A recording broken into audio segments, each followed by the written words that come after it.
Det er nemt at antage, at tegnefilm er uskyldig underholdning.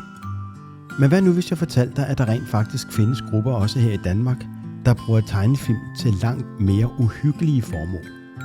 Jehovas Vidner har udviklet tegnefilm, der er målrettet for de helt små børn.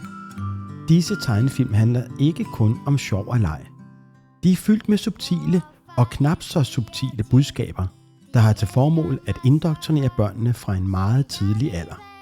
I disse tegnefilm ser man farverige figurer, der synger og danser eller spiser is.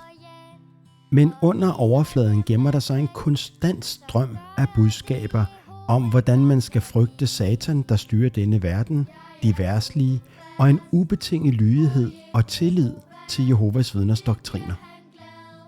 Disse tegnefilm er ikke bare uskyldig underholdning. De er et redskab til kontrol. Børn præsenteres for et sort-hvidt verdensbillede, hvor alt uden for Jehovas Vidner er farligt eller forkert. De lærer, at bare det at tvivle er farligt og forkert, og at kritisk tænkning skal undgås.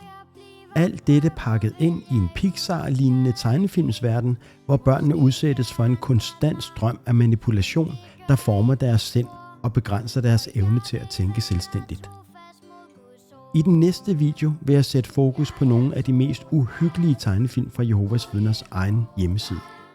Jeg håber, at den video kommer til at vise, hvorfor det kan være så svært som voksen at forlade et trossamfund som Jehovas Vidner. Så glæd dig til den video, jeg håber kommer ud om få dage. Indtil videre kan du abonnere for at se mere indhold som dette og trykke på klokken for at få besked om nye videoer. Vi ses i den næste video, der går tæt på Vagttårnsorganisationens forfærdelige tegnefilm.